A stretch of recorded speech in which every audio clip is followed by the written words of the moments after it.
नमस्ते। सिर्फ न्यूज पर आप हर रोज शाम के 8 बजे दिन के किसी मुद्दे पर बहस या दिन भर के समाचार पर विश्लेषण सुनते हैं। पर जब सप्ताह का अंत होता है तब दर्शकों श्रोताओं का मूड कुछ और होता है। शायद यह समय पीछे मुड़कर पिछले 7 दिनों पर नजर दौड़ाने और क्या खोया क्या पाया की समीक्षा के लिए उचित है। यह सोचकर हमने इस विशेष कार्यक्रम की रूपरेखा तैयार की है। कानून एक ऐसा विषय है जो देश, समाज और हमारे निजी जीवन से जुड़ा हुआ है। न्यायपालिका के फैसलों से राष्ट्र को भी दिशा मिलती है, पर इसके निर्णय जब हमें निराश करते हैं तो हम विचलित हो जाते हैं। हमें डर लगता है कि कहीं हमारी प्रतिक्रिया से अदालत की अवमानना न हो जाए। अतः हमें किसी ऐसे विशेषज्ञ की आवश्यकता है जो विषय के जानकार होने के कारण न्यायपालिका पर हमें सही ज्ञान देते समय अवमानना के दायरे में हमें नहीं ले जाएंगे। आज हमारे साथ हैं अमिताभ सिन्हा जी, जो सुप्रीम कोर्ट में प्रैक्टिस करने वाले वरिष्ठ अधिवक्ता हैं। एनजेएसी को जब सुप्रीम कोर्ट नहीं मानी तब भी अमिताभ जी ने अपनी राय निष्पक्ष तरीके से रखी थी, जन माध्यम में रखी थी।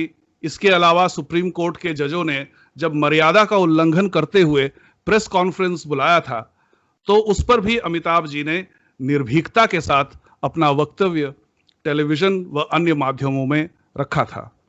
हम कोशिश करेंगे कि प्रत्येक रविवार पिछले सप्ताह उच्च अदालतों और सर्वोच्च न्यायालय द्वारा दिए गए फैसलों का यथार्थ हम उनसे समझें। कार्यक्रम में आपका स्वागत है अमिताभ जी।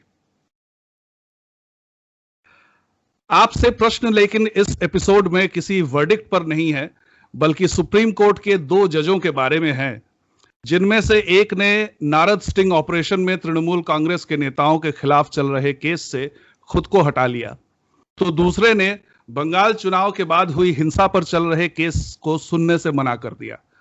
इससे भारत की जनता काफी विचलित हुई। आपसे पहले तो हम यह जानना चाहेंगे कि इन जजों ने स्वयं को रिक्यूज क्यों किया और फिर क्या ऐसी स्थिति से बचने का कोई उपाय है?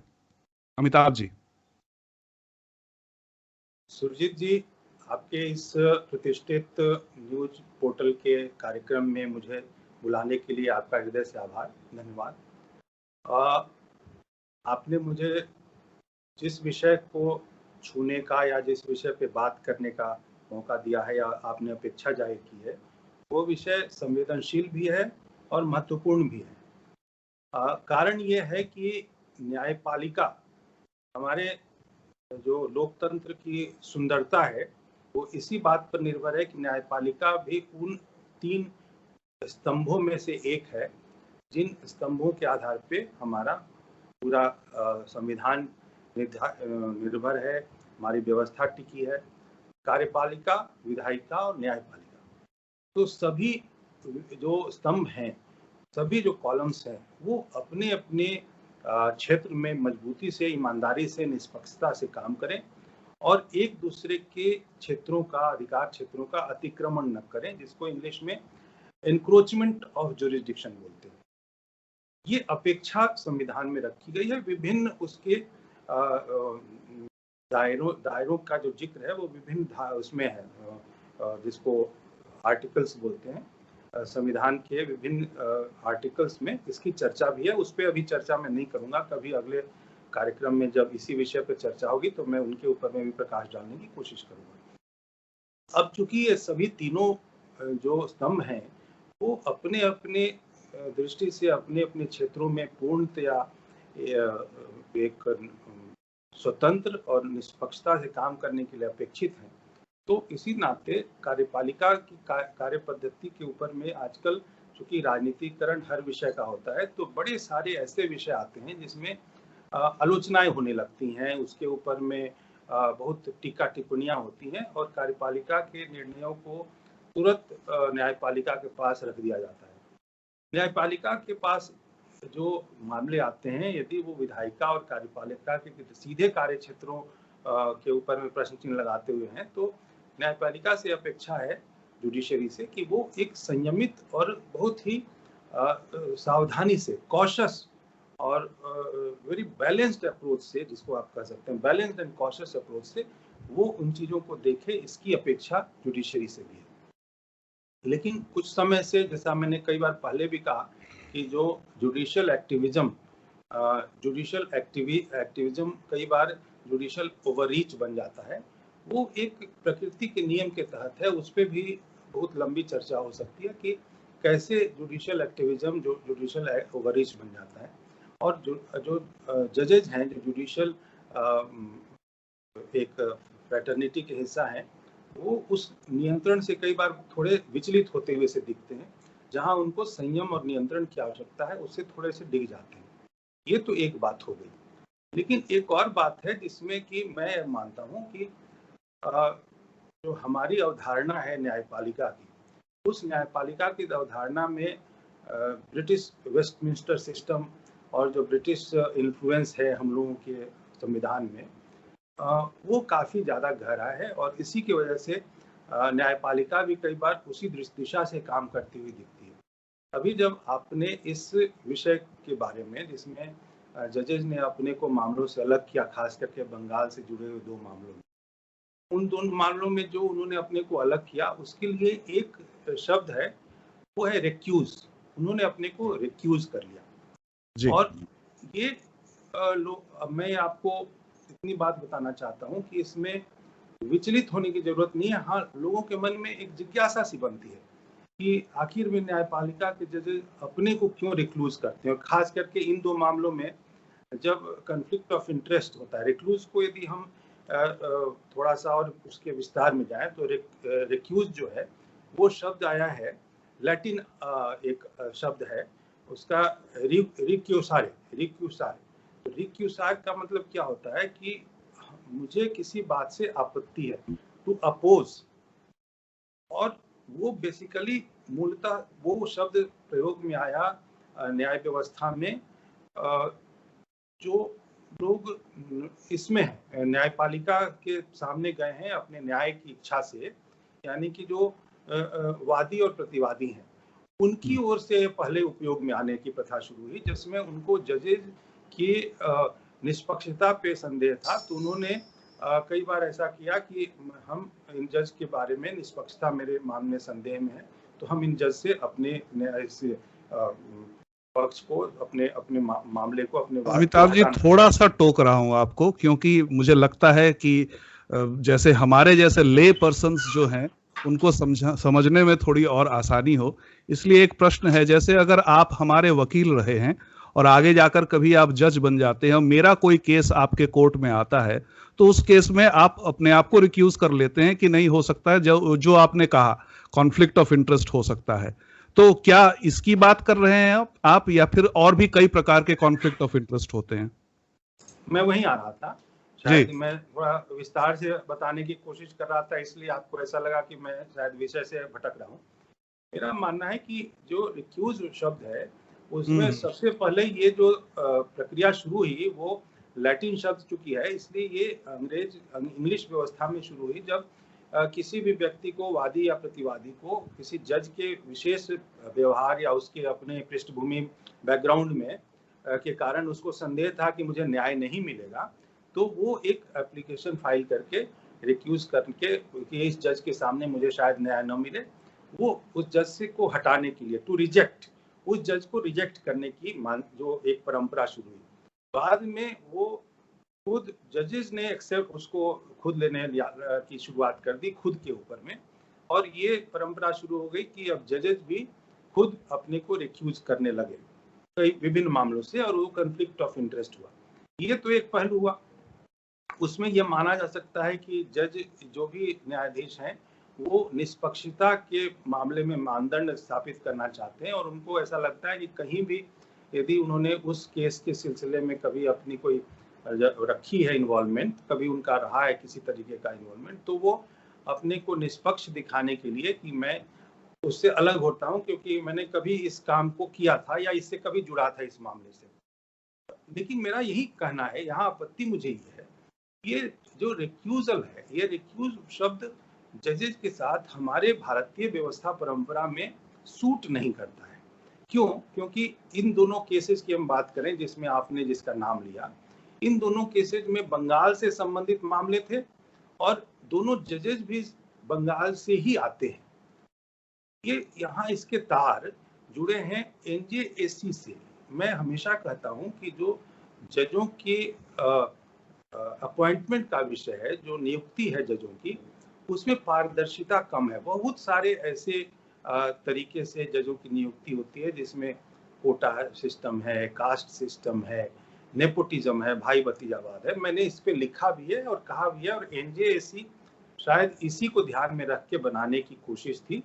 इसको बोलते थे कि पारदर्शिता नहीं है दी जुडिशरी में, तो नेशनल जुडिशियल अपॉइंटमेंट कमीशन कायदे से उसका नाम था, लेकिन उसको लोग एक दूसरे शब्द से अकाउंटेबिलिटी कमीशन भी बोलते थे कि ये पारदर्शिता एनजेएसी वो लाया गया था, और वो कार्यपालिका की ओर से संसद से एक सर्वसम्मति से पास किया हुआ बिल था, जिसमें बहुत लंबी चर्चा भी हुई थी।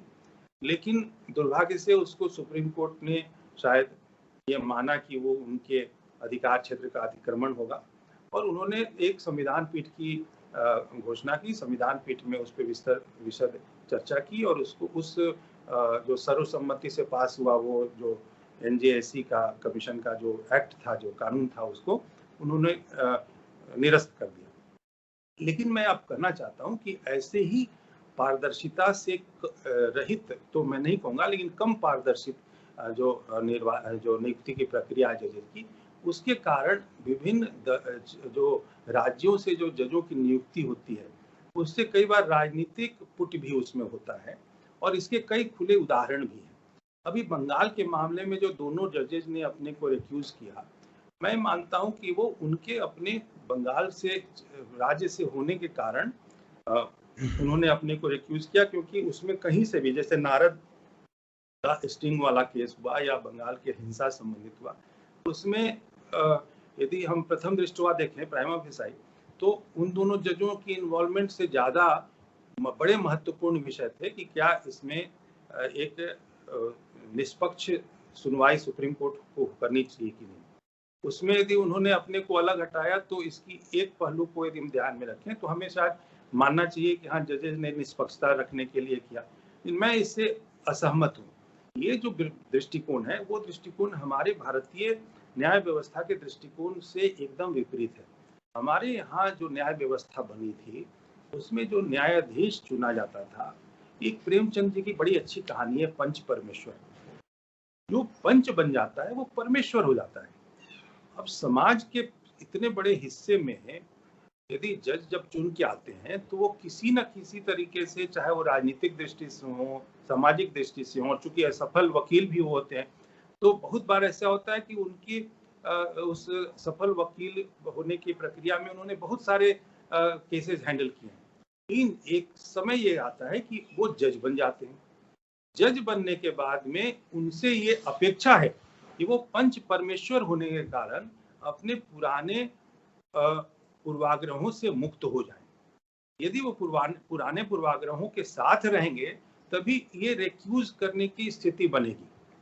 मेरा यहाँ पर मानना यह है कि एक व्यक्ति यदि जज बनता है, तो वो अपने को यदि रिक्यूज करता है, तो उसने जो हमारी भारतीय व्यवस्था में जो पंच परमेश्वर का कॉन्सेप्ट है, जो विचार है, उससे वो अपने को अलग समझता है, क्योंकि वो जज होने के बावजूद पूरी तरीके से निष्पक्ष नहीं रहा मानसिक रूप से, तभी तो उसने रिक्यूज किया। हाँ। और इसलिए ये रिक्यूजल जो है वो मुझे ऐसा लगता है कि एप्रोप्रिएट नहीं है। आप चाहे किसी भी तरीके से अपने को मान ले कि हाँ, मैं इस केस से जुड़ा हुआ था, इसलिए मेरा कॉन्फ्लिक्ट ऑफ इंटरेस्ट होगा। आप किसी विचारधारा से भी जुड़े हो सकते हैं जज होने के पहले। हाँ। आप कैसे कह सकते हैं कि आप निष्पक्ष हो गए, यदि यही परंपरा में एक तरफ यदि आपने मान्यता दे दी कि हाँ, उनके एक विषय में निष्पक्षता में संदेह है, तो हर क्षेत्र के निष्पक्षता में संदेह होगा, विचारधारा की निष्पक्षता में संदेह होगा।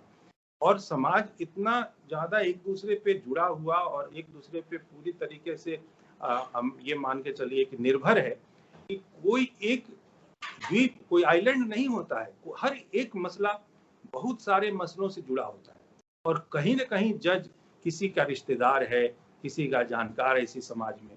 तो क्या कॉन्फ्लिक्ट ऑफ इंटरेस्ट से एक जज बच सकता है? यदि एक जज अपने को उस मानसिकता में न समझने लगे कि वो पंच परमेश्वर है, वो हमेशा से एक पक्षपातपूर्ण मानसिकता में रहेगा, निष्पक्षता उसमें नहीं रहेगी। और जब बहुत ज्यादा ब्लैकेट, बहुत ज्यादा ग्लेयरिंग कहीं होता है तो अपने को सुविधा अनुसार रिक्लूज करता है। इसका मतलब है वो स्वयं इस बात को मान रहा है, वो पंच परमेश्वर मानसिकता के संदर्भ में वो असफल है। इसीलिए मैं मानता हूँ कि ये जो पूरा कॉन्सेप्ट है ये हमारे भारतीय व्यवस्था के लिए, भारतीय समाज के लिए उतनी उपयुक्त नहीं है। हमें दोबारा इस पे एक राष्ट्रीय बहस पर उठानी चाहिए कि एक जज यदि जज बन जाता है तो उससे क्या क्या अपेक्षाएं हैं। क्या वो पूरी तरीके से अपने को निष्पक्ष बनाने के लिए सक्षम है, तभी वो जज बने। यदि उसको ऐसा लगता है कि वो किसी भी समय में अपने पूरे जज होने के, न्यायाधीश होने के पूरे उसके करियर में कभी ऐसा मौका आ सकता है जिस समय वो निष्पक्षता उसकी जो है वो संदेह पूर्ण हो सकती है। यदि उसके मन में ऐसी धारणा है या संदेह है तो उसको न्यायाधीश के उस पद को स्वीकार नहीं करना चाहिए, ये मेरा मानना है। और इस पे एक राष्ट्रीय बहस होनी चाहिए। यदि जज निष्पक्ष नहीं होगा तो वो फिर एक मामले में निष्पक्षता उसकी संदेह में नहीं जाएगी, अनेकानेक मामलों में जाएगी। सिर्फ क्या उन्हीं विषयों में जिसमें बहुत ही ज्यादा स्पष्ट रूप से, बहुत ही ब्लैटेंट तरीके से उसकी इन्वॉल्वमेंट है, तभी उसकी निष्पक्षता संदेह में जाएगी, उसके बाद नहीं जाएगी क्या? हाँ। इस मानसिकता पे एक बहस जरूरी है और ये तय करवाना पड़ेगा हर जज के व्यक्तिगत निर्णय को सामने रखते हुए, क्या वो जो शपथ लेता है निष्पक्षता की, क्या उसमें उतनी अंदरूनी नैतिक क्षमता है कि वो मान सके कि हाँ वो पंच परमेश्वर हो गया या होने की स्थिति में है, तभी वो जज बने, अन्यथा वो उसको स्वीकार न करे। ये मेरा मानना है इस पूरे मामले में। बाकी जो रिक्यूज करने की परंपरा तो लंबी चली आ रही है, 19वीं सदी से आ रही है ब्रिटिश लॉ में।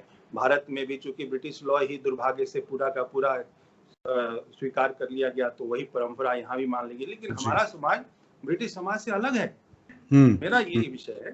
खैर, इसके बाद आप कुछ और। हाँ जी।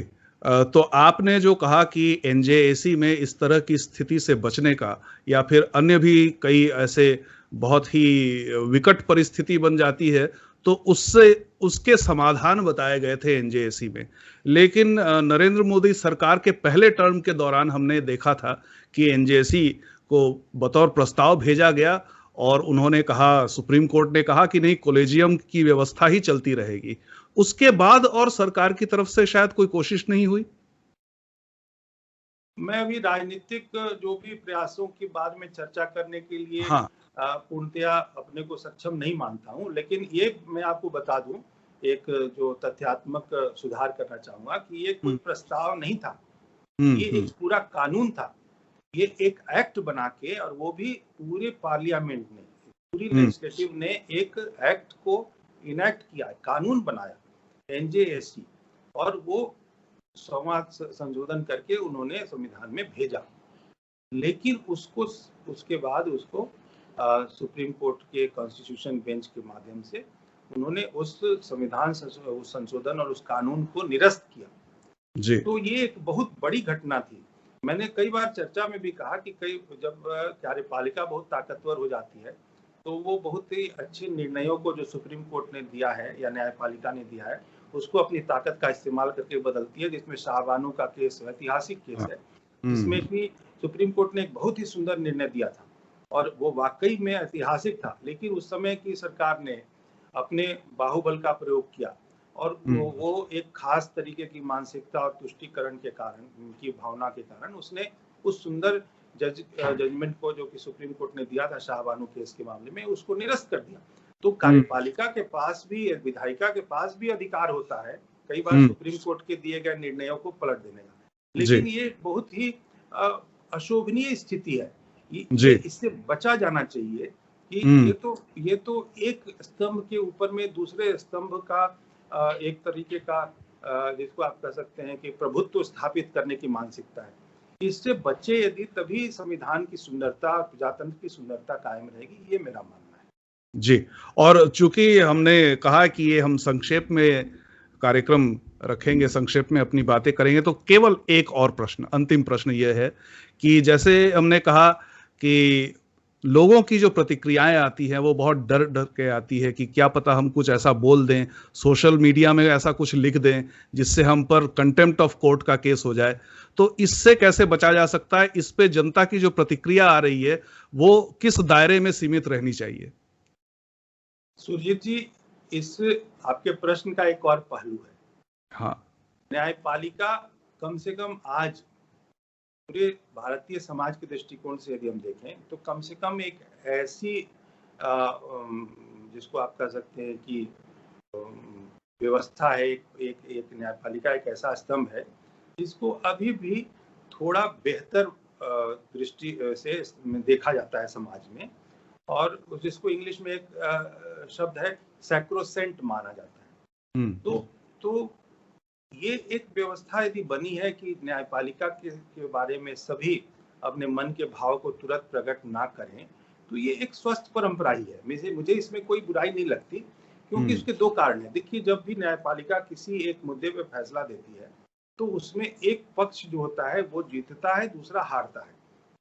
तो उस विषय में यदि दूसरा पक्ष जो हारता है वो विचलित भी होता है, लेकिन उस समय यदि वो मन के विचलित होने की अवस्था में, भावुक होने की अवस्था में खुल के यदि न्यायपालिका के निर्णयों पे आलोचनात्मक दृष्टिकोण रख के और उसको बोलना शुरू करे, तो एक अच्छी परंपरा की शुरुआत नहीं होगी। और कम से कम जो भारतीय संविधान की एक अच्छी सुंदर व्यवस्था न्यायपालिका की बनी है, उसमें बिना वजह एक जिसको मुझे लगता है कि ठोकर लगेगी, उसमें एक दाग पड़ेगा। इसीलिए मेरा मानना है कि इस विषय में चर्चा करके और सभी विषयों को तौल के तभी किसी तरीके की बात की जाए, क्योंकि ये ब्लैटेंट पॉलिटिकल अपोजिशन जैसे दुर्भाग्य से राजनीतिक क्षेत्र में हो गया है।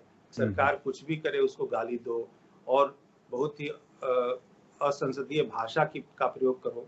ये तो एक अलग परंपरा शुरू हो ही चुकी है, लेकिन कम से कम उससे न्यायपालिका को बचाए जाने की जरूरत है। इसीलिए हर कोई व्यक्ति उस पर चर्चा न करे, कम से कम किसी की कोई उस पर समझ हो, खास करके न्यायपालिका के विषय में उससे चर्चा करें और फिर अपनी बात को देखें कि कैसे उसके ऊपर में प्रतिक्रिया दी जानी चाहिए, क्योंकि ये एक बहुत ही टाइट रोप वॉकिंग है, बहुत ही संतुलन के साथ देखने और समझने की बात है इसमें।